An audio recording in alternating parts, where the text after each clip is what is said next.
एक आलसी लेकिन भोला भाला युवक था आनंद। दिन भर कोई काम नहीं करता, बस खाता ही रहता और सोता रहता। घर वालों ने कहा चलो जाओ निकलो घर से, कोई काम धाम करते नहीं हो, बस पड़े रहते हो। वह घर से निकलकर यूं ही भटकते हुए एक आश्रम पहुंचा। वहां उसने देखा कि एक गुरुजी हैं, उनके शिष्य कोई काम नहीं करते, बस मंदिर की पूजा करते हैं। उसने मन में सोचा ये बढ़िया है, कोई काम धाम नहीं, बस पूजा ही तो करना है। गुरुजी के पास जाकर पूछा क्या मैं यहाँ रह सकता हूँ? गुरुजी बोले हाँ क्यों नहीं, लेकिन मैं कोई काम नहीं कर सकता हूँ गुरुजी। कोई काम नहीं करना है, बस पूजा करनी होगी। आनंद ठीक है, वह तो मैं कर लूँगा। अब आनंद महाराज आश्रम में रहने लगे। ना कोई काम ना कोई धाम, बस सारा दिन खाते रहो और प्रभु भक्ति में भजन गाते रहो। महीना भर हो गया, फिर एक दिन आई एकादशी। उसने रसोई में जाकर देखा खाने की कोई तैयारी नहीं थी। उसने गुरुजी से पूछा आज खाना नहीं बनेगा क्या? गुरुजी ने कहा नहीं, आज तो एकादशी है, तुम्हारा भी उपवास है। उसने कहा नहीं, अगर हमने उपवास कर लिया तो कल का दिन ही नहीं देख पाएंगे हम नहीं कर सकते उपवास, हमें तो भूख लगती है। आपने पहले क्यों नहीं बताया? गुरुजी ने कहा ठीक है, तुम ना करो उपवास, पर खाना भी तुम्हारे लिए कोई और नहीं बनाएगा, तुम खुद बना लो। मरता क्या ना करता गया रसोई में। गुरुजी फिर आए, देखो अगर तुम खाना बना लो तो राम जी को भोग जरूर लगा लेना और नदी के उस पार जाकर बना लो रसोई। ठीक है। लकड़ी, आटा, तेल, घी, सब्जी लेकर आनंद महाराज चले गए। जैसा तैसा खाना भी बनाया। खाने लगा तो याद आया गुरुजी ने कहा था कि राम जी को भोग लगाना है। वह भजन गाने लगा, आओ मेरे राम जी भोग लगाओ जी, प्रभु राम आए, श्री राम आए, मेरे भोजन का भोग लगाइए। कोई ना आया तो बेचैन हो गया कि यहाँ तो भूख लग रही है और राम जी आ ही नहीं रहे। भोला मानस जानता नहीं था कि प्रभु साक्षात तो आएंगे नहीं, पर गुरुजी की बात मानना जरूरी है। फिर उसने कहा देखो प्रभु राम जी, मैं समझ गया कि आप क्यों नहीं आ रहे हैं। मैंने रूखा सूखा बनाया है और आपको तरमाल खाने की आदत है, इसलिए नहीं आ रहे हैं। तो सुनो प्रभु, आज वहाँ भी कुछ नहीं बना है, सबकी एकादशी है, खाना हो तो ये भोग ही खा लो।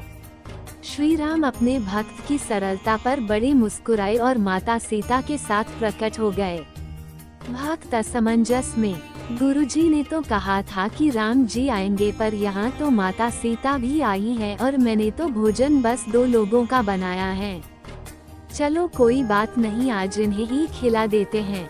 बोला प्रभु मैं भूखा रह गया, लेकिन मुझे आप दोनों को देखकर बड़ा अच्छा लग रहा है। लेकिन अगली एकादशी पर ऐसा न करना, पहले बता देना कि कितने जन आ रहे हो, और हाँ थोड़ा जल्दी आ जाना। राम जी उसकी बात पर बड़े मुदित हुए, प्रसाद ग्रहण करके चले गए। अगली एकादशी तक ये भोला मानस सब भूल गया। उसे लगा प्रभु ऐसे ही आते होंगे और प्रसाद ग्रहण करते होंगे। फिर एकादशी आई। गुरुजी से कहा मैं चला अपना खाना बनाने, पर गुरुजी थोड़ा ज्यादा अनाज लगेगा, वहाँ 2 लोग आते हैं। गुरुजी मुस्कुराए, भूख के मारे बावला है। ठीक है, ले जा और अनाज ले जा। अब की बार उसने 3 लोगों का खाना बनाया। फिर गुहार लगाई, प्रभु राम आइए, सीता राम आइए, मेरे भोजन का भोग लगाइए।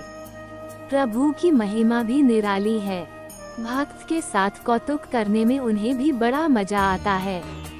इस बार वे अपने भाई लक्ष्मण, भरत, शत्रुघ्न और हनुमान जी को लेकर आ गए। भक्त को चक्कर आ गए, यह क्या हुआ? एक का भोजन बनाया तो 2 आए, आज 2 का खाना ज्यादा बनाया तो पूरा खानदान आ गया। लगता है आज भी भूखा ही रहना पड़ेगा। सबको भोजन लगाया और बैठे बैठे देखता रहा। अनजाने में ही उसकी भी एकादशी हो गई।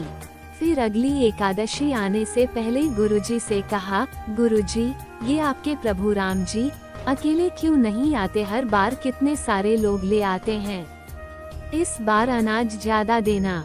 गुरुजी को लगा कहीं यह अनाज बेचता तो नहीं है, देखना पड़ेगा जाकर। भंडार में कहा इसे जितना अनाज चाहिए दे दो और छुपकर उसे देखने चल पड़े। इस बार आनंद ने सोचा खाना पहले नहीं बनाऊंगा, पता नहीं कितने लोग आ जाएं। पहले बुला लेता हूँ फिर बनाता हूँ।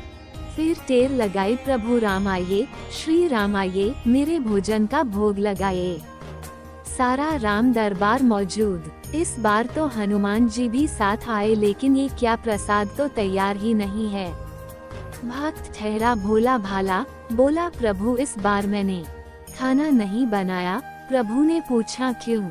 आनंद बोला मुझे मिलेगा तो है नहीं, फिर क्या फायदा बनाने का, आप ही बना लो और खुद ही खा लो। राम जी मुस्कुराए, सीता माता भी गदगद हो गई उसके मासूम जवाब से। लक्ष्मण जी बोले क्या करे प्रभु?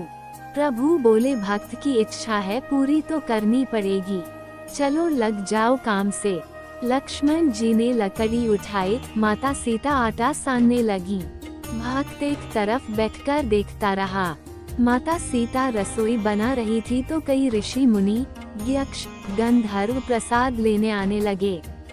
इधर गुरुजी ने देखा खाना तो बना नहीं, भक्त एक कोने में बैठा है।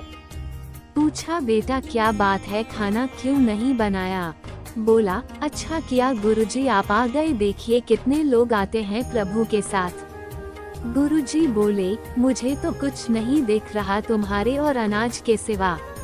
भक्त ने माथा पकड़ लिया, एक तो इतनी मेहनत करवाते हैं प्रभु, भूखा भी रखते हैं और ऊपर से गुरुजी को दिख भी नहीं रहे, ये और बड़ी मुसीबत है। प्रभु से कहा आप गुरुजी को क्यों नहीं दिख रहे हैं? प्रभु बोले मैं उन्हें नहीं दिख सकता। बोला क्यों? वे तो बड़े पंडित हैं, ज्ञानी हैं, विद्वान हैं, उन्हें तो बहुत कुछ आता है, उनको क्यों नहीं दिखते आप? प्रभु बोले माना कि उनको सब आता है पर वे सरल नहीं है तुम्हारी तरह, इसलिए उनको नहीं दिख सकता। आनंद ने गुरुजी से कहा गुरुजी प्रभु कह रहे हैं आप सरल नहीं है इसलिए आपको नहीं दिखेंगे। गुरुजी रोने लगे, वाकई मैंने सब कुछ पाया पर सरलता नहीं पा सका तुम्हारी तरह, और प्रभु तो मन की सरलता से ही मिलते हैं। प्रभु प्रकट हो गए और गुरुजी को भी दर्शन दिए। इस तरह एक भक्त के कहने पर प्रभु ने रसोई भी बनाई। दोस्तों यदि आपको ये कहानी पसंद आई हो तो प्लीज़ वीडियो को लाइक करें, शेयर करें और चैनल को सब्सक्राइब करना न भूलें। धन्यवाद।